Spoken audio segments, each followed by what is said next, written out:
Hello दोस्तों, स्वागत है आप सभी का अपने चैनल साहित्य सोपान हिंदी पर। आज से हम पेपर 1 की पहली यूनिट टीचिंग एप्टीट्यूड की शुरुआत करने जा रहे हैं, जहां पर हम हर एक पॉइंट को फुल कंसेप्ट और विद एग्जाम्पल के साथ समझेंगे, क्योंकि एग्जाम में सिचुएशन बेस्ड क्वेश्चन पूछे जाते हैं, जहां पर सिर्फ रटने से हमारा काम नहीं चलेगा। और इसके साथ ही मैं आपको बता दूं कि यदि आप UGC net Hindi, TGT PGT Hindi की तैयारी कर रही हैं, तो इसके लिए भी आप हमारे चैनल से जुड़ सकते हैं। तो चलिए बिना किसी देरी की शुरुआत करते हैं। शिक्षण की अवधारणा, प्रकृति, विशेषताएं और मूल आवश्यकताएं। तो सबसे पहले हम समझते हैं शिक्षण का अर्थ और इसकी अवधारणा। शिक्षण का व्युत्पत्ति परक अर्थ। शिक्षण शब्द शिक्षण की संस्कृत की शिक्षक धातु से बना है, जिसका सीधा अर्थ होता है सीखना या सिखाना। अंग्रेजी में इसे टीचिंग कहा जाता है, जो टू टीच से बना है। इसका सीधा अर्थ है निर्देश देना, मार्ग दिखाना या ज्ञान का प्रसार करना। व्यापक रूप से इसका तात्पर्य उस प्रक्रिया से है जिसमें एक व्यक्ति दूसरे व्यक्ति को ज्ञान, कौशल और जीवन जीने के तरीके सीखने में मदद करता है। अब है शिक्षण का संकुचित अर्थ। यहाँ पर संकुचित अर्थ से फॉर्मल एजुकेशन से है, जो हमारे स्कूल कॉलेज में दी जाती है। इसके अंदर क्या होता है, सब कुछ निश्चित होता है, जैसे कि निश्चित पाठ्यक्रम, समय सारणी, निश्चित स्थान, शिक्षक, सब कुछ डिसाइडेड होता है। और इसमें केवल पुस्तकीय ज्ञान पर जोर दिया जाता है। तो इसका एग्जाम्पल दिया हुआ है कि जैसे स्कूल कॉलेज में कोई भी टॉपिक पढ़ा रहे हैं और बच्चे इसको नोट कर रहे हैं, तो ये हो गया हमारा शिक्षण का संकुचित अर्थ। अब चलते हैं शिक्षण के व्यापक अर्थ पर। व्यापक अर्थ के रूप में जो शिक्षण है वो आजीवन चलने वाली प्रक्रिया है। हम अपने परिवार से, समाज से कुछ ना कुछ हमेशा सीखते ही रहते हैं, जिसका परिणाम परिणाम क्या होता है, हमारे व्यवहार में स्थायी परिवर्तन। क्योंकि शिक्षण का मुख्य उद्देश्य व्यापक अर्थ में व्यक्ति का सर्वांगीण विकास करना होता है और व्यक्ति को समाज में रहने योग्य एक परिपक्व नागरिक बनाना है। इसका एक उदाहरण दिया हुआ है कि एक छोटा बच्चा जब पहली बार किसी जलते हुए दिए की लौ को छूता है तो उसका हाथ जल जाता है। इस कड़वे अनुभव से वह सीख जाता है कि आग के पास दोबारा हाथ नहीं ले जाना। यहाँ प्रकृति और अनुभव ने शिक्षक की भूमिका निभाई। यह व्यापक शिक्षण है। अब यहाँ पर कुछ शिक्षण की इम्पोर्टेंट डेफिनेशन दी हुई है, जो कि एग्जाम के लिए करनी जरूरी है। पहली डेफिनेशन है H.C. मॉरिसन की। इनके अनुसार शिक्षण एक ऐसी प्रक्रिया है जिसमें एक अधिक परिपक्व व्यक्तित्व एक कम परिपक्व व्यक्तित्व के निकट संपर्क में आता है, ताकि कम परिपक्व व्यक्ति की शिक्षा को आगे बढ़ाया जा सके। तो ये है मॉरिसन की। अब आगे जॉन डीवी शिक्षण के अनुसार शिक्षण एक त्रिध्रुवीय सामाजिक प्रक्रिया है, जिसमें शिक्षक और छात्र के साथ साथ समाज या पाठ्यक्रम का होना भी अनिवार्य है। अब है एन.एल. गेज के अनुसार शिक्षण एक प्रकार का पारस्परिक प्रभाव है, जिसका उद्देश्य दूसरे व्यक्ति के व्यवहार की क्षमताओं में अपेक्षित परिवर्तन लाना है। अब यहाँ पर ये समझाया हुआ है कि एग्जाम में इस टॉपिक से किस टाइप के क्वेश्चन पूछे जाते हैं। तो एक तो कथन वाले क्वेश्चन पूछे जाते हैं कि इनमें से कौन सा शिक्षण का व्यापक अर्थ को स्पष्ट करता है और कौन सा संकुचित अर्थ को, तो हमें वो समझाना होता है। यहाँ पर कुछ कीवर्ड्स दिए हुए हैं, जैसे अगर फॉर्मल है, करिकुलम सेंट्रिक है, जैसे शब्द आए तो वह संकुचित अर्थ की ओर इशारा करते हैं। और यदि क्वेश्चन में life long, all round development, experience based शब्द आए तो वह व्यापक अर्थ को दर्शाता है। अब इसका एक एग्जाम्पल दिया हुआ है। कथन एक, शिक्षण का संकुचित अर्थ केवल संस्थागत और औपचारिक उपाधियों तक सीमित है। तो यहाँ पर ये बिल्कुल सही है, क्योंकि संकुचित अर्थ में केवल फॉर्मल एजुकेशन से होता है। और दूसरा दिया हुआ है कथन दो, व्यापक अर्थ में शिक्षण का तात्पर्य उन सभी अनुभवों से है जो व्यक्ति अपने पूरे जीवन काल में अर्जित करता है।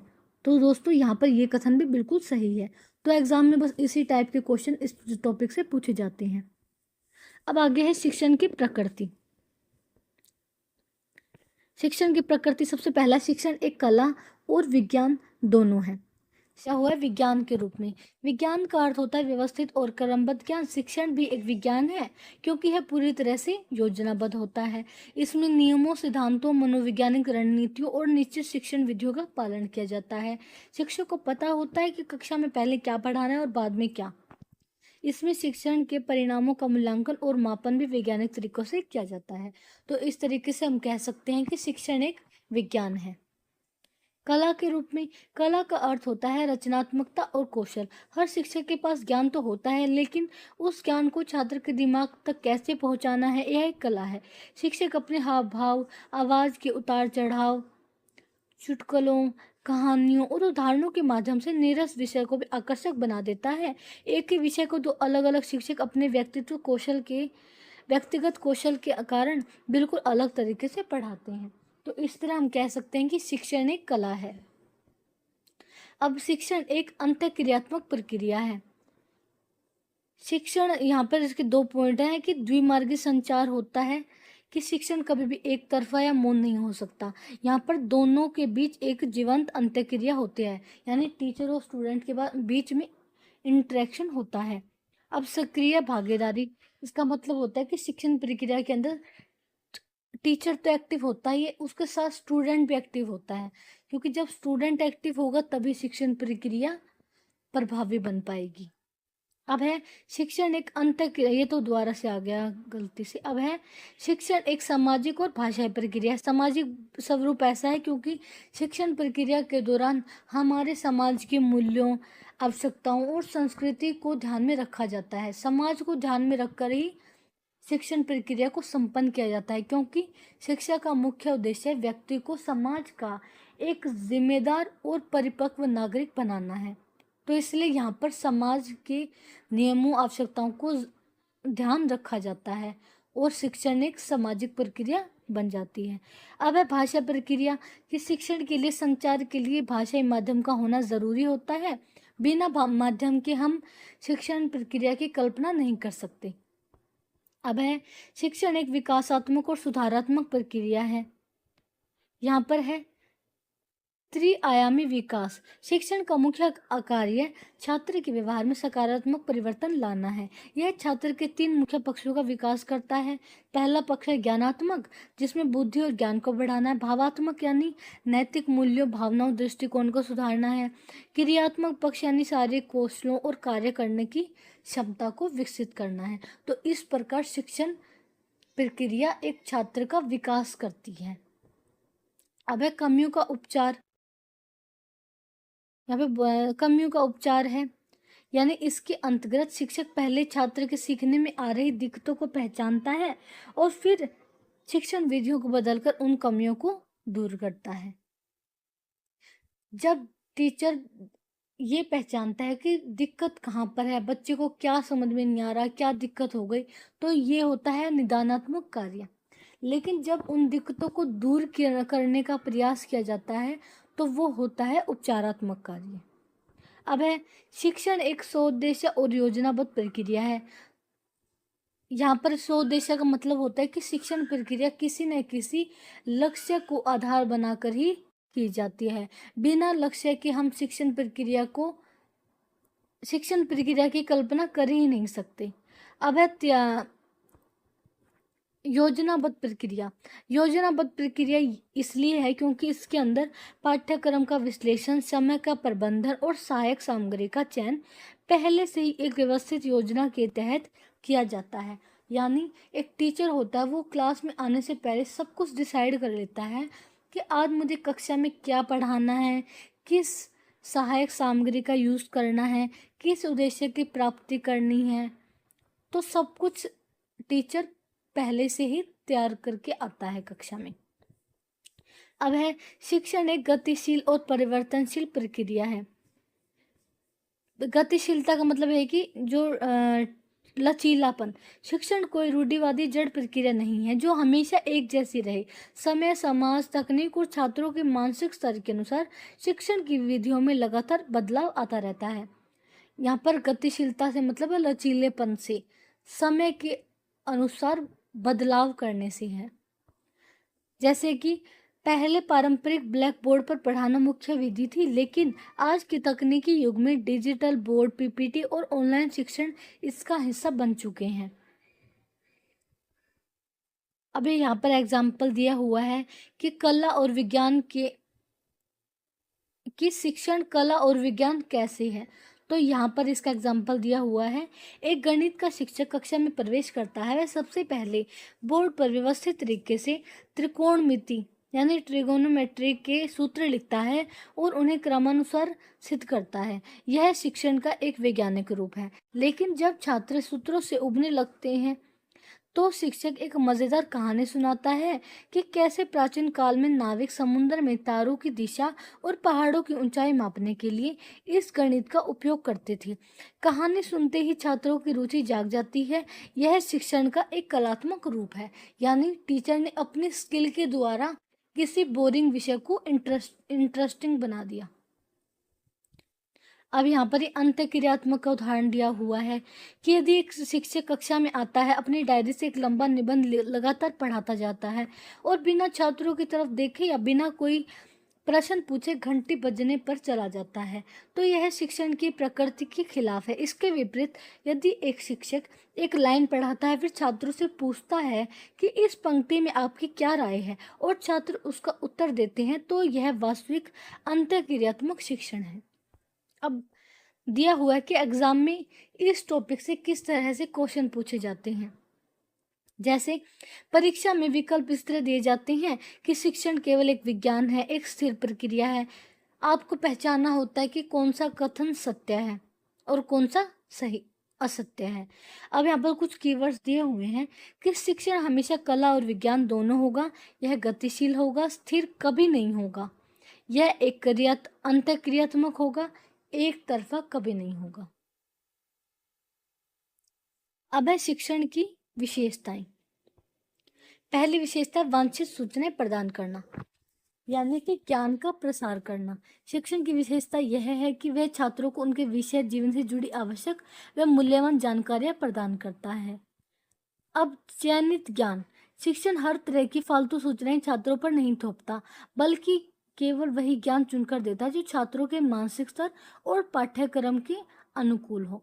यानी शिक्षण प्रक्रिया केवल ज्ञान प्रदान करना नहीं है, बल्कि छात्रों के मानसिक स्तर और उनकी ज़रूरतों को ध्यान में रखकर वांछित सूचनाएं प्रदान करना है। अब है छात्रों की क्षमता का सम्मान करना और संवर्धन। छात्रों की क्षमता का सम्मान करने से मतलब है कि चाइल्ड सेंटर्ड एजुकेशन होनी चाहिए, यानी कि स्टूडेंट की आवश्यकताओं को, उनकी रुचियों को, बुद्धि को, उसकी सीखने की गतियों को ध्यान में रखकर ही शिक्षण प्रक्रिया संपन्न की जानी चाहिए। संवर्धन का मतलब ये है कि छिपी प्रतिभा को निखारना। शिक्षक कक्षा के हर छात्र की विशेष क्षमता को पहचान कर उसे बाहर निकालने और निखारने का प्रयास करता है। निदानात्मक है, उपचारात्मक है। निदानात्मक का मतलब यह है कि कारणों का पता लगाना, यानी कि क्लास के दौरान अगर किसी स्टूडेंट को कुछ सीखने में दिक्कत आ रही है, तो टीचर यह जानने का प्रयास करता है कि उनको दिक्कत क्यों आ रही है, कहाँ क्या कमी रह गई। तो ये होता है निदानात्मकता। और जब टीचर कारणों का पता लगने के बाद उनको उस समस्या को दूर करने का प्रयास करता है, तब होता है उपचारात्मकता। अब अगला पॉइंट है निर्देशन और मार्गदर्शन करना, यानी कि टीचर एक निर्देशक और मार्गदर्शक दोनों की भूमिका निभाता है। निर्देशक के रूप में टीचर केवल किताबों को पढ़ता नहीं है, यह छात्रों के जीवन के सही हिस्से, सही रास्ते की ओर मोड़ने का एक माध्यम भी है।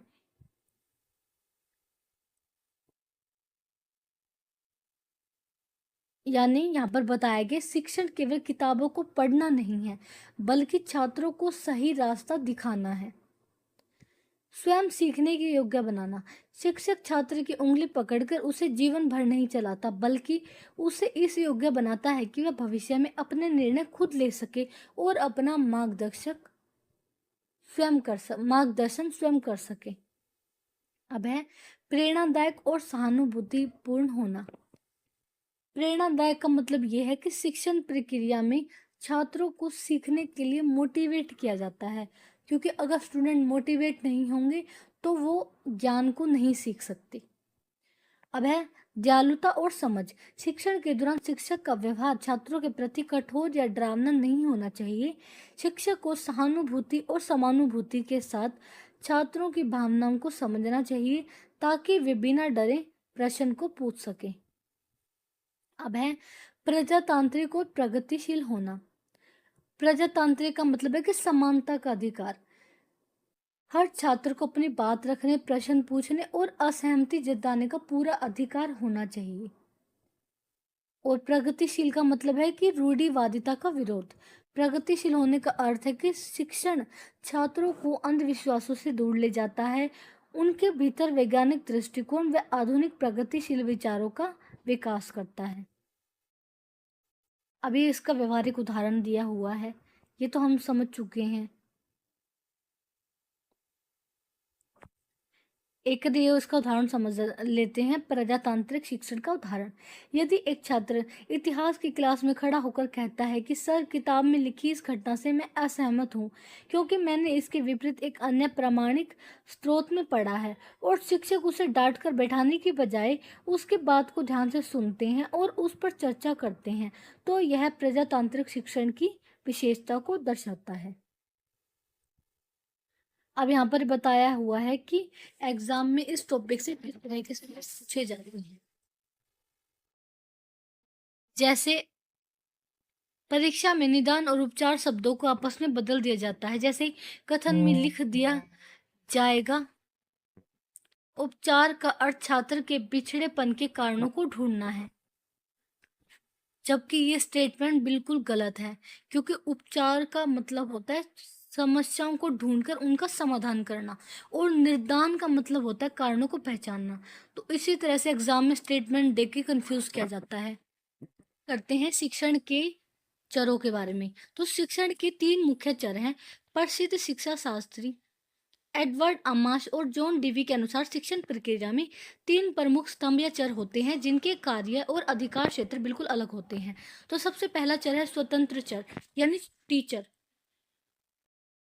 शिक्षक कक्षा में शिक्षक पूरी तरह स्वतंत्र स्वतंत्र चर के रूप में कार्य करता है, यानी शिक्षण की पूरी योजना बनाना, पाठ्यक्रम को कैसे प्रस्तुत करना यह तय करना, शिक्षण विधियों, सहायक सामग्री का चयन करना, वातावरण को नियंत्रित करना, सब कुछ शिक्षक के हाथ में होता है। वह किसी दूसरे के अधीन काम नहीं करता, वह स्वतंत्र चर होता है। शिक्षक की भूमिका होती है एक मार्गदर्शक के रूप में, सुगमकर्ता के रूप में और एक योजनाकार के रूप में। आश्रित चर होता है शिक्षार्थी छात्र, यानी छात्र शिक्षण प्रक्रिया में पूरी तरह आश्चर्य होता है। छात्र को शिक्षक के ज्ञान, निर्देशों, शिक्षण विधियों और व्यवस्था के अनुसार कक्षा में आगे बढ़ना होता है। छात्र अपने व्यवहार में सकारात्मक परिवर्तन लाने के लिए शिक्षक और पाठ्यक्रम पर निर्भर कर रहता है, यानी उन पर आश्रित होता है। उसकी भूमिका होती है सक्रिय श्रोता की, ज्ञान का ग्रहण करता और भागीदार। अब है मध्यस्थ चर।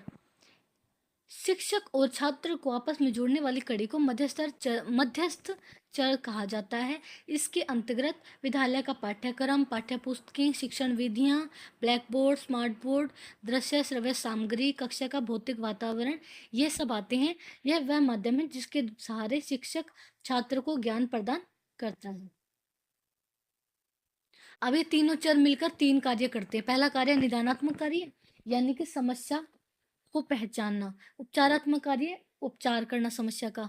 और मूल्यांकन, यानी कि टेस्ट और मौखिक प्रश्नों, परीक्षाओं के माध्यम से ये जानना कि शिक्षण प्रक्रिया का परिणाम कितना प्रभावी रहा। अगर कोई कमी रहती है तो दोबारा से निदानात्मक प्रक्रिया संपन्न की जाती है, फिर उपचारात्मक और फिर दोबारा से मूल्यांकन। तो तब तक सभी उद्देश्यों की प्राप्ति नहीं हो जाती, यही प्रक्रिया चलती रहती है। अब है शिक्षण की अन्य मूल आवश्यकताएं। मूल आवश्यकताएं क्या है?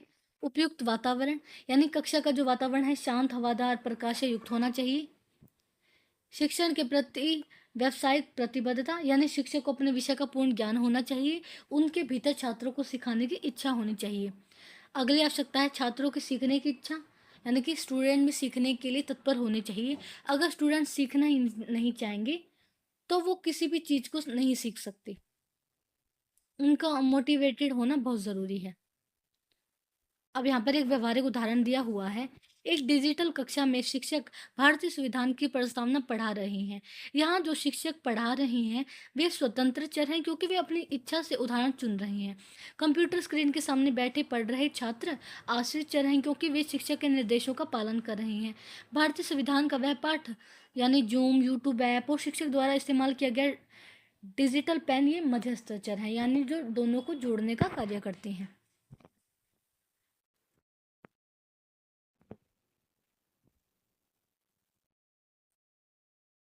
अब एग्जाम में कैसे क्वेश्चन पूछे जाते हैं, जैसे कि परीक्षा में जानबूझकर आपको भ्रमित करने के लिए ऐसा कथन दिया जाता है कि पाठ्यक्रम एक स्वतंत्र चर है क्योंकि इसे शिक्षा मंत्रालय तय करता है, जबकि ये पूरी तरह से गलत है क्योंकि हमने पढ़ा था पाठ्यक्रम एक मध्यस्थ चर है जो शिक्षक और छात्र को जोड़ने का कार्य करता है। अब आगे है, अब यहाँ पर शिक्षण और अनुबंधन में अंतर। तो सबसे पहले हम समझेंगे कि अनुबंधन क्या है। अनुबंधन एक ऐसी प्रक्रिया है जिसमें बार बार अभ्यास या दोहराव के माध्यम से किसी जीव या छात्र के व्यवहार को एक निश्चित सांचे में डाला जाता है। अब चलिए दोस्तों, इसको हम एक उदाहरण से समझते हैं। जैसे प्राथमिक विद्यालय के छोटे बच्चों को वर्णमाला या पहाड़े रटाना। जब शिक्षिका बोलती है कि ए फॉर, तो सभी बच्चे एक सुर में बिना सोचे समझे चिल्लाते हैं। उन्हें नहीं पता कि एप्पल एक फल है या उसका क्या महत्व है, वे बस ध्वनि सुनकर यांत्रिक रूप से प्रतिक्रिया दे रही हैं। इसी तरह जैसे ही स्कूल की अंतिम घंटी बजती है, बच्चे बिना सोचे अपना बैग बांधने लगते हैं। घंटी की आवाज़ यहाँ उद्दीपक है और बैग बांधना एक अनुक्रिया है। तो यहाँ पर ये इसकी टर्म्स है, अब हम इसको समझते हैं। इसके अंदर सबसे पहला आता है उद्दीपक अनुक्रिया संबंध।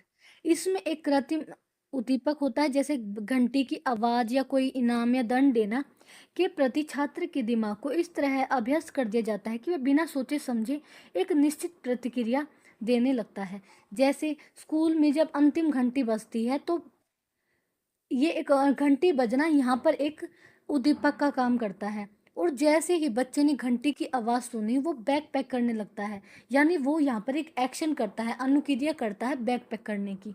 तो इस तरह अनुबंधन में उद्दीपक और अनुक्रिया के मध्य संबंध स्थापित किया जाता है। यहाँ पर स्टूडेंट को सिखा दिया जाता है कि अंतिम घंटे के बाद वो घर जा सकता है, इसलिए वो यहाँ पर बैग पैक करता है।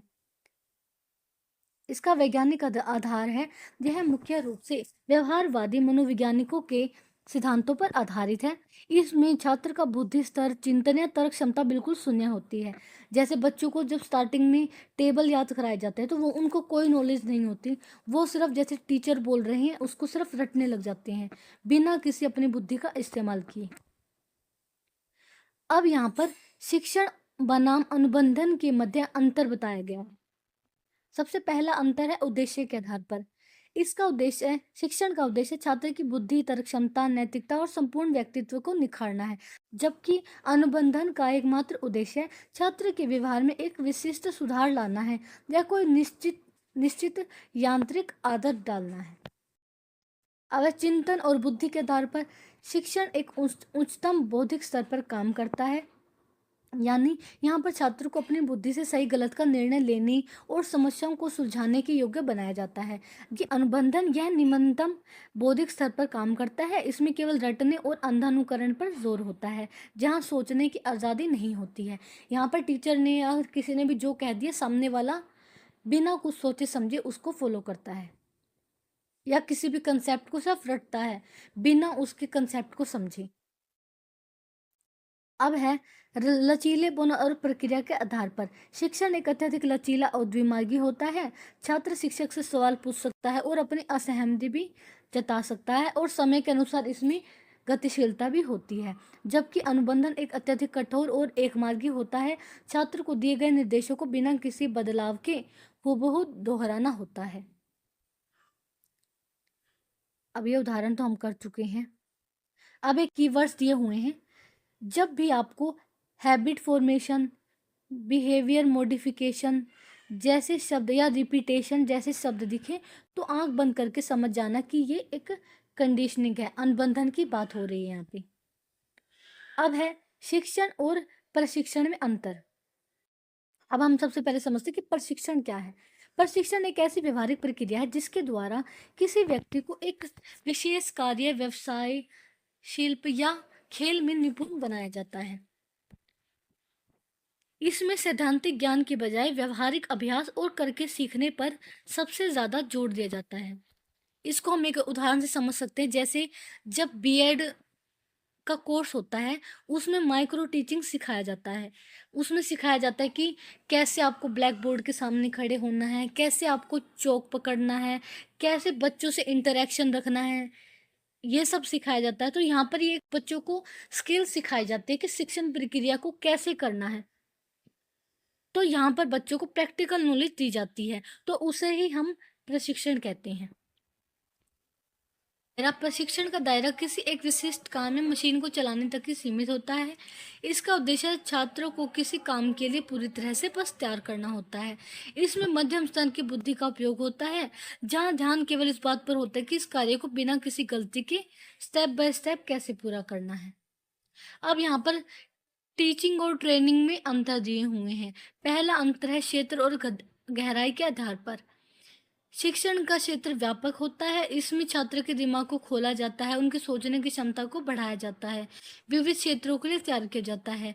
जबकि प्रशिक्षण का जो क्षेत्र है अत्यंत विशिष्ट और संकुचित होता है, यह किसी निश्चित काम या हुनर सिखाने तक ही सीमित रहता है। ज्ञान बनाम कौशल।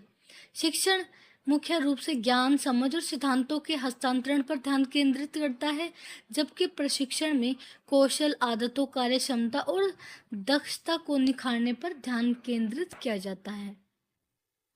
परिणाम। शिक्षण का परिणाम अमूर्त हो सकता है, जैसे छात्रों की बुद्धिमत्ता, सोचने का तरीका या नैतिक मूल्यों को बदलना, जबकि प्रशिक्षण का परिणाम तुरंत और विजिबल होता है, क्योंकि यहाँ पर प्रैक्टिकल नॉलेज दी जाती है, जैसे टाइपिंग की स्पीड बढ़ना या क्रिकेट में सही शॉट लगाना। अब ये व्यवहारिक उदाहरण ये तो मैं आपको बता चुकी हूँ। एग्जाम में इस तरह की उपस्थिति देता है, जैसे एक संस्थान अपने कर्मचारियों को नया सॉफ्टवेयर इस्तेमाल करने के लिए 10 दिनों की कार्यशाला में भेजता है, तो इसे किस श्रेणी में रखा जाएगा? क्योंकि यहाँ एक विशिष्ट हुनर सॉफ्टवेयर सिखाया जा रहा है, तो यह सीधे प्रशिक्षण के अंतर्गत आएगा। अब यहाँ पर कीवर्ड्स दिए हुए हैं, जैसे teaching, technical skill, practical application, efficiency या स्पेसिफिक जॉब ओरिएंटेशन जैसे शब्द दिखाई दे तो समझ जाना कि यहाँ पर आंसर ट्रेनिंग होगा। अब है शिक्षण और अनुदेशन में अंतर। अब पहले समझते अनुदेशन क्या है।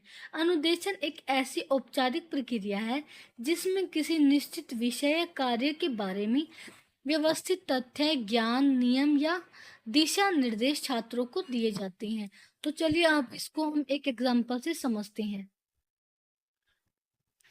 जैसे आप परीक्षा देने जाते हैं तो क्वेश्चन पेपर पर सबसे ऊपर लिखा होता है कि सभी प्रश्नों के उत्तर देने हैं, काले पेन का प्रयोग करें, हर जो क्वेश्चन है वो 2 मार्क्स का होगा। तो यह सब अनुदेशन है। इसी तरह जब आप कोई नया फ़ोन खरीदते हैं तो उसके ऊपर एक यूज़र मैनुअल गाइड आती है, जो आपको उसके साथ एक यूज़र मैनुअल गाइड आती है जो आपको बताती है कि फ़ोन को कैसे चालू करना है, सिम कैसे डालनी है। वह गाइड आपके दिमाग का विकास नहीं कर रही, केवल एक निर्देश दे रही है। यही एक अनुदेशन है। अब है केवल ज्ञानात्मक पक्ष पर जोर। अनुदेशन का मुख्य उद्देश्य छात्रों के दिमाग में सूचना या डाटा भरना होता है। यह छात्र के भावात्मक या क्रियात्मक पक्षों को बिल्कुल नहीं छूता है। इसका संबंध सिर्फ ज्ञानात्मक पक्ष से होता है, यानी सिर्फ ज्ञान देने पर। अब है शिक्षक केंद्रित और एक तरफा। अनुदेशन में शिक्षक या कोई भी मशीन आदेश या निर्देश देती है और छात्र केवल उसे सुनते और उसका पालन करते हैं। इसमें आपसी बातचीत की कोई जगह मतलब जगह बहुत ही कम होती है, थोड़ी बहुत तो हो सकती है। अब मशीनी रूप संभव। अनुदेशन देने के लिए हमेशा एक जीवित शिक्षक की आवश्यकता नहीं होती। इसे किताबों, कंप्यूटर प्रोग्रामों, ऑडियो टैप या पहले से रिकॉर्ड किए गए निर्देशों के माध्यम से भी दिया जा सकता है। अब यहाँ पर शिक्षण और अनुदेशन में अंतर दिया हुआ है। पहला अंतर है व्यापकता के आधार पर। शिक्षण एक बहुत व्यापक प्रक्रिया है। अनुदेशन इसका केवल एक छोटा सा हिस्सा है, यानी हर शिक्षण के अंदर अनुदेशन शामिल होता है, लेकिन केवल अनुदेशन देने को शिक्षण नहीं कहा जा सकता। अब अनुदेशन इसका दायरा केवल पाठ्य सामग्री या किसी विशिष्ट कार्य के नियमों को बताने तक ही सीमित होता है। अब अंतःक्रिया के आधार पर अंतर। शिक्षण द्विमार्गी होता है। इसमें छात्र और शिक्षक के बीच विचारों का जीवंत आदान प्रदान होता है, बहस होती है। जबकि अनुदेशन एकमार्गी होता है। इसमें केवल आदेश, सूचना या निर्देश ऊपर से नीचे यानी शिक्षक से छात्र की ओर प्रवाहित होते हैं। निर्भरता के आधार पर शिक्षण के लिए एक जीवित मानवीय तत्व और छात्र के बीच भावनात्मक या बौद्धिक संबंध का होना अनिवार्य है, जबकि अनुदेशन पूरी तरह गैर मानवीय या तकनीकी माध्यमों से भी संभव हो सकता है। अब एग्जाम में इससे कैसा क्वेश्चन आ सकता है? इसमें कथन कारण का क्वेश्चन आता है, जैसे एग्जाम में घुमाकर पूछा जा सकता है। जैसे कथन ए है, सभी शिक्षण में अनुदेशन समाहित होता है, परंतु सभी अनुदेशन शिक्षण नहीं होते। तो दोस्तों ये कथन यहाँ पर बिल्कुल सही है। तर्क दिया हुआ है, अनुदेशन शिक्षण का केवल एक अंग है जो केवल ज्ञानात्मक स्तर पर ज्ञान या सूचना देने तक सीमित है, जबकि शिक्षण छात्र के सर्वांगीण विकास पर केंद्रित है। तो दोस्तों यहाँ पर हम देख सकते हैं कि कथन भी सही है और तर्क भी सही है। तो एग्जाम में इसी टाइप से क्वेश्चन इस टॉपिक से पूछे जाते हैं। अब यहाँ पर कीवर्ड्स दिए हुए हैं। परीक्षा में जब भी आपको information transfer, directions, one way communication या can be replaced by machine जैसे शब्द आए तो समझ जाना कि यहाँ पर अनुदेशन की बात हो रही है। तो दोस्तों आज की क्लास में बस इतना ही। अब आगे हम अगली क्लास में कंटिन्यू करेंगे।